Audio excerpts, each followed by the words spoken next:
datang kembali di Islam Ramah TV. Nah, teman-teman semua, kali ini kita akan kembali berbincang tentang isu-isu aktual bersama Gus Mis.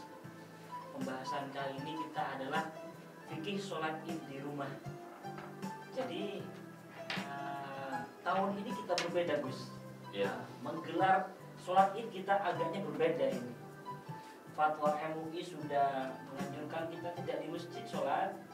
Kemudian di Timur Tengah, masjid terbesar umat Islam juga akan ditutup, tidak akan menggelar sholat id di masjid, Gus.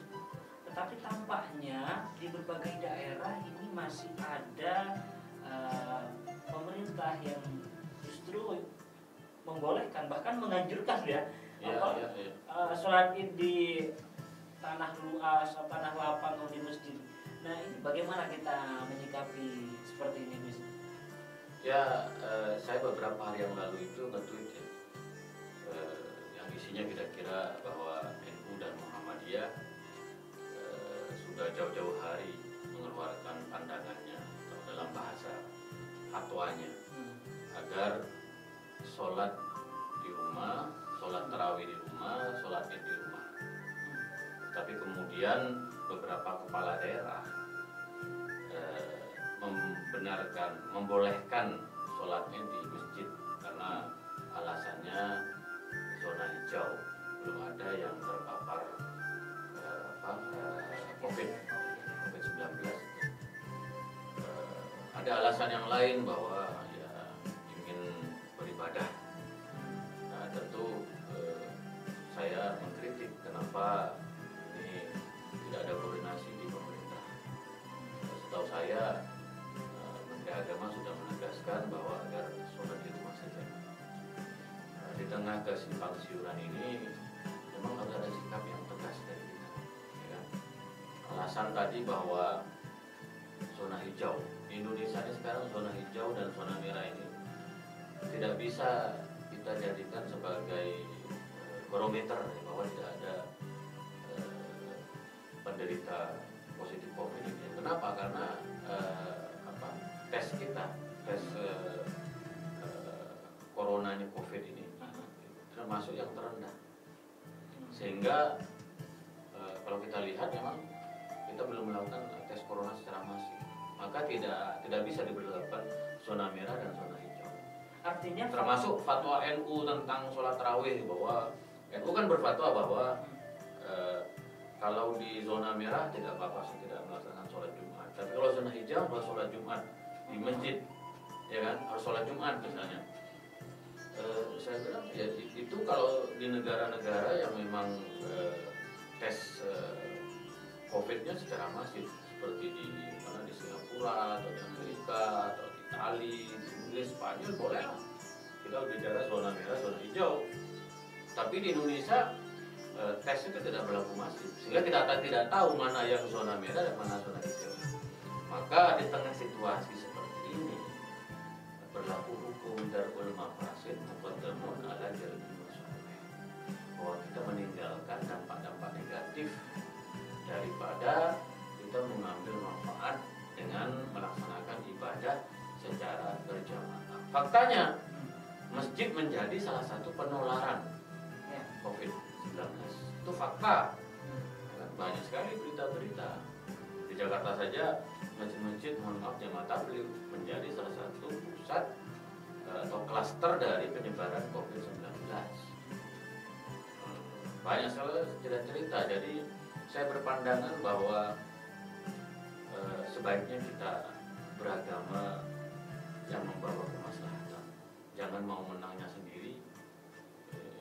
Dia ingin kelihatan beragama tapi menyusahkan orang lain. Maka di tengah pandemi ini saya setuju dengan pandangan Muhammadiyah, dengan pandangan Nahdlatul Ulama, pandangan Majelis Ulama Indonesia. Saya jarang-jarang setuju dengan Majelis Ulama. Tapi dalam hal ini saya setuju bahwa darul mafasid muqaddamun ala jalbil masalih. Itu salah satu kaidah yang sangat sekali dibenarkan. Maka melalui Islam Ramah TV saya mengajak kepada seluruh umat Islam, mari kita beragama jangan egois.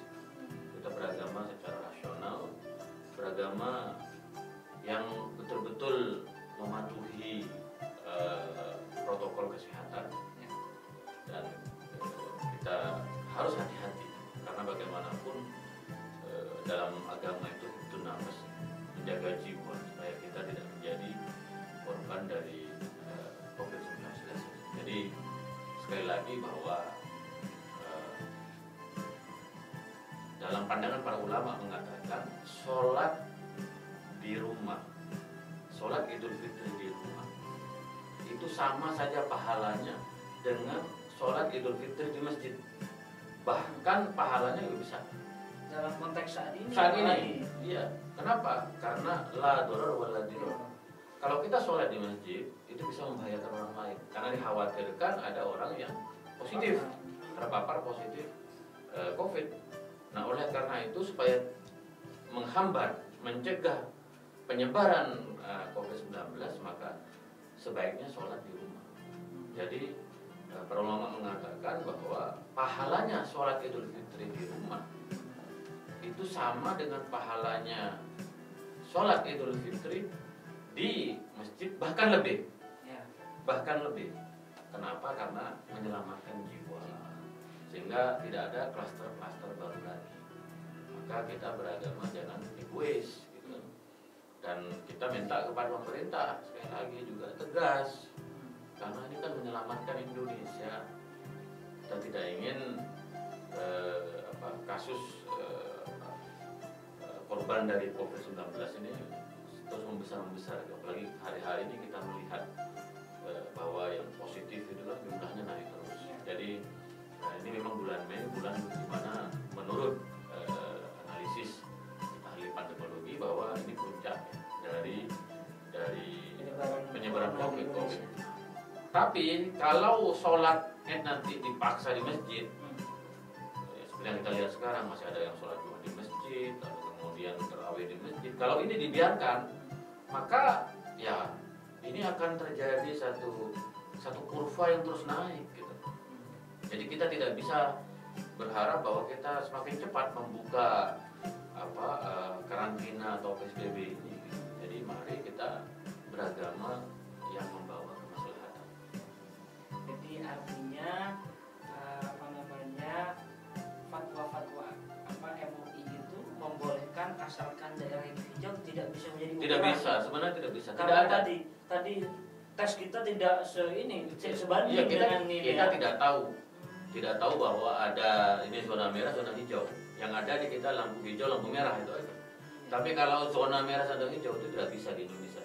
Kita melihat bahwa ini di satu daerah tidak ada kasus positif corona, tidak bisa. Apalagi sekarang sudah banyak orang mudik, ya, dari Jakarta ke beberapa daerah, jadi semakin susah.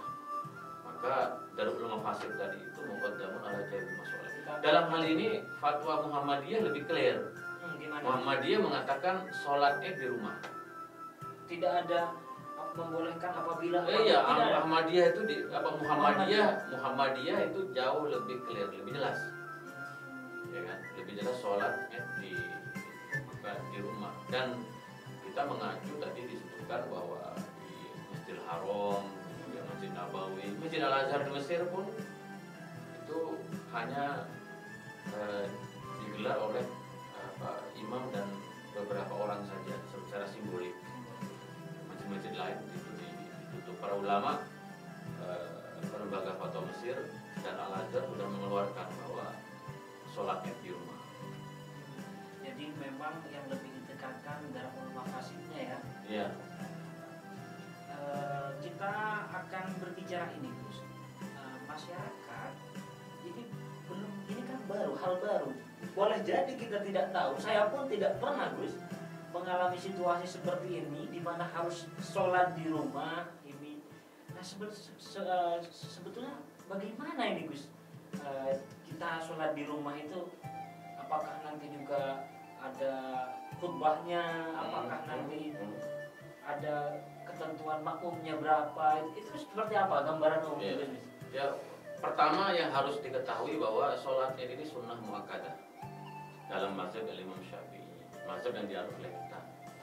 Sunnah muakkadah, ya, sunat yang itu dikuatkan gitu. Artinya ya kalau kita melaksanakan akan mendapatkan pahala, kalau tidak ya nggak apa-apa. Jadi ini orang harus tahu bahwa ini sholat sunnah ya. Jadi sholat sunnah muakkadah. Tapi di kita kan sholatnya sudah menjadi momentum perayaan, selebrasi, biar kelihatan sarungnya baru. Ramah, mal-mal kan rame itu, biar kelihatan bajunya baru. Momen untuk ini menunjukkan ya, itu. Jujur kalau saya di kampung misalnya, di kampung saya di Madura itu kalau sholat itu yang paling seru kopiahnya baru. Saya masih ingat almarhum bapak saya. Kalau bapak saya itu tidak pernah ganti kopiah dan sarung baju kecuali untuk sholat Idul Fitri. Jadi ada momentum fitrah di situ bahwa baru itu tadi. Apalagi sarungnya BHS ya. Itu wajib. Ya. Kalau nggak BHS lamiri. Jadi ya itu. Jadi ada selebrasi sehingga orang sebelum sholat Id makan dulu karena itu kan Idul Fitri kita tidak berpuasa dan diharamkan berpuasa pada saat Idul Fitri itu, maka kita makan lalu kemudian kita berangkat ke sholat Id ya, dengan sarung baru, lalu dengan kopiah baru, dengan baju baru ya kan. Setelah pulang dari sholat Id biasanya kita langsung ziarah ke kuburan orang tua kita, saudara kita atau keluarga kita yang mendahului. Itu momen-momen yang biasa sakral. Jadi sunnah muakkadah. Sunnah muakkadah. Jadi orang harus paham ini. Bukan wajib ya? Enggak wajib. Ini sunnah muakkadah. Jadi kalau mau pamer baju baru online dulu kan. Di layar aja gitu. Ya. Jadi sunnah muakkadah. Jadi kalau dilakukan dapat pahala, kalau dilakukan tidak apa-apa. Tidak apa-apa. Jadi itu sunnah muakkadah posisinya. Kedua, bagaimana cara sholat Id-nya? Ya, sholat Id-nya sama dengan sholat Id. Jadi bisa dilakukan sendiri-sendiri dan bisa dilakukan berjamaah. Bagi yang jomblo ya sendiri, sama seperti sholat Id biasa. Yang bagi yang punya berkeluarga bisa berjamaah. Maka ini Gus gimana? Tidak bisa ngaji dan macam-macam, ada kesempatan untuk belajar. Iya, jadi momennya ya. Iya, sholat Id itu kan seperti biasa, cuman ada tambahannya yaitu takbir. Takbir rakaat pertama 7 kali setelah takbiratul ihram. Menurut Syafi'i ya, Menurut Syafi'i ya. Saya kalau saya cerita mazhab Maliki berbeda. Ini bisa 10 jam nggak cukup guys. Nggak cukup, nanti kita akan bahas khusus di Islam Rahmat TV itu fikih 5 mazhab. Ya, ini mazhab Imam Syafi'i. Jadi setelah takbir ada takbir subhanallah walhamdulillah wala ilaha illallah akbar, itu 7 kali takbir rakaat pertama. Lalu setelah itu membaca surat Al-Fatihah dan surat yang lain. Nah, di rakaat kedua itu 5 kali takbir. Ya, jadi 7 5. Itu sederhananya lah. Kalau kita memahami itu, yang lain-lain sama. Nah, sekarang bagaimana soal khutbah? Ya, tidak usah khutbah karena sudah ada darurat. Iya, ya khutbah itu ada yang mengatakan ya khutbah lah sedikit ya. Ini darurat. Jadi para ulama di Mesir, lembaga fatwa Mesir mengatakan tidak ada khutbah Idul Fitri. Jadi cuma sholat saja. Itu dilaksanakan ketika matahari terbit sama dengan waktunya sholat duha sehingga menjelang atau sebelum sholat zuhur. Sangat simpel sekali. Sangat simpel sekali. Maka kita cara berpikirnya sekarang dalam situasi darurat. Maka fikihnya fikih darurat. Jangan berpikir fikih ideal. Ya, misalnya saya bisa aja berkhutbah menyampaikan khutbah Idul Fitri, ya. Tapi ini kan sudah ada kemudahan kok tadi. Tidak, ini fikih darurat, ya kan? Aneh juga Gus, kalau saya jadi jamaahnya Gus Mis jadi khutbah udah kanan aja gitu. Iya, jadi udah dibikin simpel sekali, tidak perlu khutbah. Yang penting kita tadi itu disunahkan, dianjurkan sebelum sholat Idul Fitri makan dulu atau minum dulu. Dan tidak boleh, haram hukumnya berpuasa di Idul Fitri. Jadi itu lalu baru kemudian kita sholat Idul Fitri seperti yang saya jelaskan tadi. Jadi fikihnya itu sangat sederhana sekali. Ini kita kembali lagi ke fenomena yang ada di Indonesia. Ini tampaknya tadi ini ya, gelombang masyarakat yang akan menunaikan sholat Idul Fitri di ini tanah luas di masjid ini tampaknya masih seperti ini, akan berlanjut ini. Jadi apa ini masih ada beberapa hari sehingga kita kan Darul Mafasid itu bagaimana kita ini saran ke memang mungkin ada ya apa wala tulqu biaydikum ila jangan jerumuskan dirimu kepada kerusakan. Jadi sebenarnya yang dilarang di sini adalah kerumunan, bukan sholatnya. Bukan sholat. Nah, ini penting ya. Iya, jadi kita itu juga di rumah juga sholat. Tadi seperti yang saya katakan, yang dilarang itu kerumunan, berkumpulnya banyak orang. Karena dalam analisis kita itu wabah itu masih berkeliaran dan bahkan bulan Mei ini puncak dari wabah itu. Jadi nalarnya, cara berpikirnya, kalau kita berkerumunan ya, dengan sholat berjamaah di Idul Fitri tadi itu untuk sholat ini, maka kita sesungguhnya telah menyebarluaskan COVID. Sama halnya memberi kontribusi pada tulqu biaydikum ila tahluka. Kita juga berperan menyebarluaskan COVID. Maka harus hati-hati. Maka Al-Azhar dan para ulama yang lain mengatakan bahwa kita harus patuh terhadap pandangan para ahli pandemiologi. Kita harus patuh kepada WHO, kita patuh pada pemerintah. Pemerintah sudah menegaskan jangan sholat Id di masjid atau di lapangan yang terbuka yang diikuti oleh jumlah jamaah yang besar, yang itu menjadi perkumpulan atau kerumunan dari massa. Maka sayangilah diri sendiri, sayangilah keluarga, sayangilah saudara. Ya, mudik saja kita tidak diperbolehkan, ya kan? Apalagi seperti sholat di masjid atau. Jadi menurut saya, mari kita beragama secara rasional, beragama yang membawa kemaslahatan. Jangan sampai niat kita ingin beragama tetapi mencelakakan orang lain dan diri sendiri. Ini niatnya mulia tapi perilakunya justru akan merugikan orang lain. Iya, karena kita dalam situasi darurat. Ya, disinilah fikih sholat di rumah ini penting diketahui. Ad-dinu yusr, agama itu mudah, maka jangan dipersulit. Jadi orang Indonesia kan sederhana. Kalau tidak sulit tidak keren. Jadi orang Indonesia ini ya mempersulit sesuatu yang mudah. Agama itu memberikan ruang kemudahan yang sangat luar biasa. Maka muncul dalam kajian fikih fiqhut taisir atau al-fiqhul muyassar. Itu fikih yang di dalamnya penuh dengan kemudahan. Saya paling suka ketika belajar bab fikih at-taisir atau fikih al-muyassar tadi itu. Fikih yang memberikan kemudahan-kemudahan di tengah situasi pandemi, di tengah situasi yang penuh kedaruratan ini.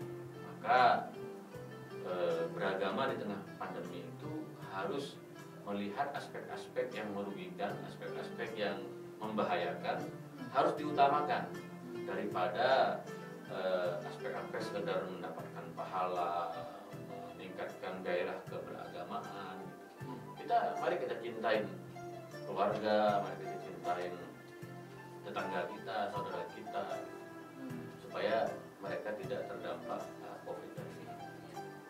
Jadi fikihnya ada, fatwa dari ulama-ulama di dunia juga ada, dari Al-Azhar, dari Masjidil Haram, ulama-ulama ini.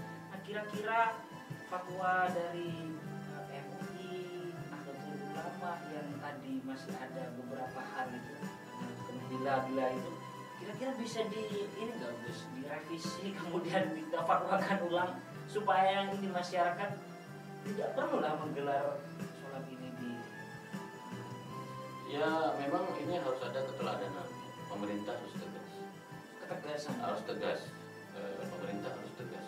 Terutama Kementerian Agama tidak bisa hanya sekedar himbauan-himbauan.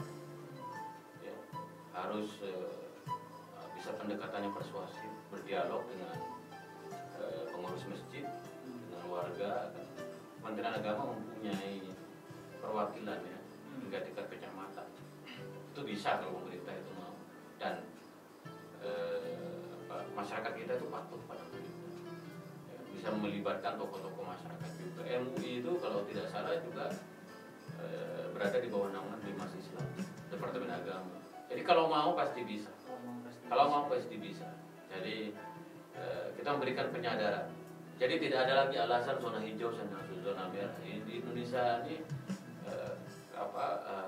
terma zona hijau, zona merah itu tidak bisa digunakan karena kita tesnya yang paling sedikit di antara tes-tes masif yang berlaku di negara luar. Maka banyak orang ahli pandemiologi melihat Indonesia itu ya tidak bisa karena kurvanya itu kan tidak bisa menjelaskan realitas yang ada. Jadi kita menjagalah supaya wabah ini tidak menyebar luas. Ya, ini Gus, salah satu alasan Gus dari orang-orang yang kekeh dia pergi ke masjid untuk beribadah, mau tarawih, Idul Fitri atau apa. Salah satu argumennya begini Gus. Ini menyandingkan corona dengan Allah Gus. Kamu takut Allah apa corona gitu. Corona ini makhluk Allah, ya harus kita takuti Allah. Nah ini bagaimana Gus? Karena ini menjadi fenomena di akar rumput yang memang ini menjadi salah satu alasan mereka masih tetap diam. Itu sederhana aja, kasih harimau makhluk Allah. Kan banyak viral sekali itu. Manusia kan takut sama harimau yang membahayakan, takut sama makhluk-makhluk halus itu kan. Ya sama aja, ini wujud sesuatu yang membahayakan. Maka ini adalah rahmannya Allah kepada kita, memberikan kemudahan. Ini bukan persoalan takut tidak takut.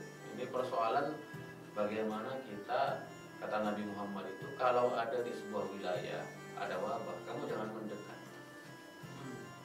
jangan masuk pada wilayah itu. Kalau di wilayahmu ada wabah, kamu jangan keluar. Maka Ibnu Sina kan sebenarnya karantina, PSBB itu ilmunya Ibnu Sina. Ahli kedokteran dalam itu. Iya, Ibnu Sina itu kan ahli isolasi, ahli PSBB itu Ibnu Sina. Lockdown atau PSBB? Iya, pokoknya lockdown, karantina lah. Jadi kata Ibnu Sina, untuk melawan wabah itu sederhana. Di antaranya adalah satu itu isolasi diri, karantina, diam di rumah. Diam di rumah. Itu bahasanya Ibnu Sina. Yang kedua jaga jarak. Tiga, tidak berjabatan tangan. Itu ilmu sederhana yang dulu diajarkan oleh Ibnu Sina. Saya nggak tahu ini ilmu yang belakangan itu Ibnu siapa. Tapi siapa ilmu Adam. Ini Ibnu Sina sudah mengajarkan sejak lama bahwa wabah itu jangan kau datangi. Wabah itu kamu harus hindari. Segala sesuatu yang bisa menimbulkan penyebaran wabah, maka kita harus menghindari. Dan sekali lagi seperti yang dikatakan oleh para ulama, beribadah di rumah itu sama dengan beribadah di masjid, bahkan lebih, karena di tengah pandemi, di tengah wabah. Jadi fikihnya sudah sangat jelas. Maka memang ini menunjukkan satu problem serius dalam kehidupan kita. Banyak orang beragama tanpa fikih. Beragama tanpa fikih. Tanpa fikih. Gimana itu? Ya beragama saya enak udelnya aja. Pokoknya pokok. Masa kita nggak takut sama Allah?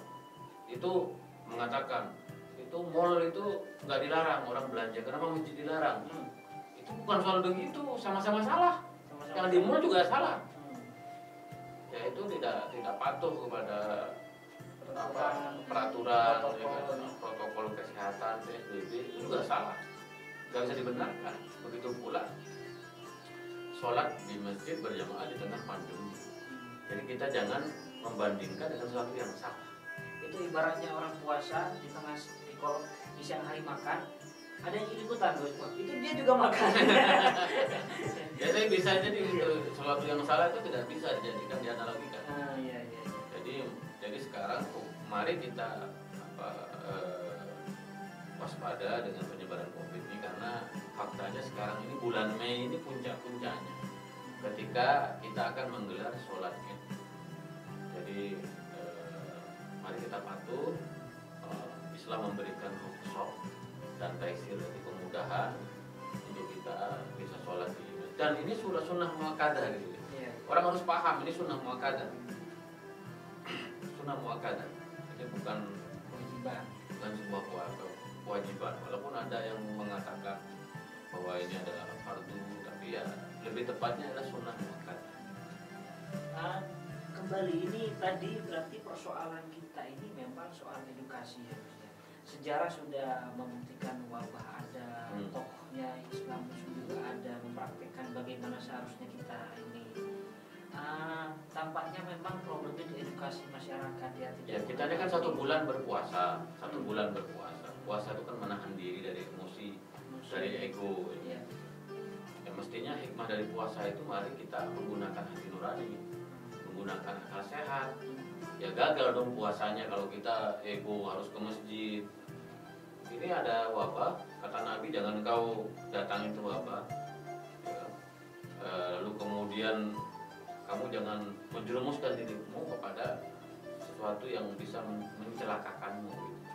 Seperti yang saya jelaskan tadi. Jadi mari kita betul-betul ini ujian bagi orang berpuasa. Kalau kita masih ngotot untuk datang ke masjid dan sholat Idul Fitri di masjid, maka ya mohon maaf puasanya gagal.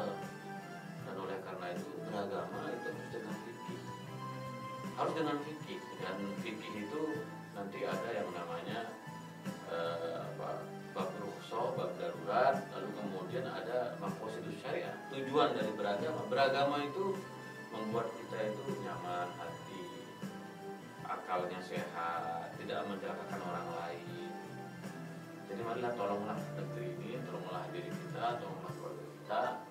Mudah-mudahan fikih sholat yang di rumah ini bisa memberikan satu penyadaran kepada masyarakat. Saya banyak ditanya oleh orang bagaimana cara sholatnya, sholat Id di rumah sama dengan sholat Id yang lain. Muhammadiyah sudah mengeluarkan fatwanya, MUI mengeluarkan fatwanya, MUI juga mengeluarkan fatwanya. Sekarang kalau kita mau banyak bisa dibaca di media-media online ya kan. Mudah-mudahan pas sholat Id yang akan datang ini betul-betul bisa dilakukan di rumah masing-masing, tidak di masjid atau di lingkungan terbuka. Masih belum terlambat untuk ini ya, antisipasi hal-hal yang tidak kita inginkan. Ya. Kalau ada ajakan dari orang untuk sholat Id di rumah atau di lapangan terbuka, jangan ikutin. Nggak perlu ya? Nggak perlu, jangan diikutin. Nanti takut Gus, kalau sholat ini gitu gimana? Iya, bilang saja setelah nonton Islam Ramadan. Kata Gusmis merujuk kepada fatwa-fatwa NU Muhammadiyah dan Ulama dan fatwa-fatwa ulama di dunia bahkan. Jadi itu sudah menjadi satu ijma kesepakatan bersama untuk sholat di rumah. Ya, mungkin itu sudah cukup luas pembahasan kita tentang sholat Id ini di rumah ini. Kita akan memasuki atau merayakan hari Raya Idul Fitri dan silakan bagi teman-teman yang ingin melaksanakan sholat Id di rumah itu sebagaimana tadi sudah disampaikan oleh Gus. Ya mudah-mudahan ada manfaatnya diskusi kita bincang-bincang ini kita Gus. Sekian teman-teman semua, kurang lebihnya mohon maaf. Wallahul muwaffiq ila aqwamit thoriq. Assalamualaikum warahmatullahi wabarakatuh.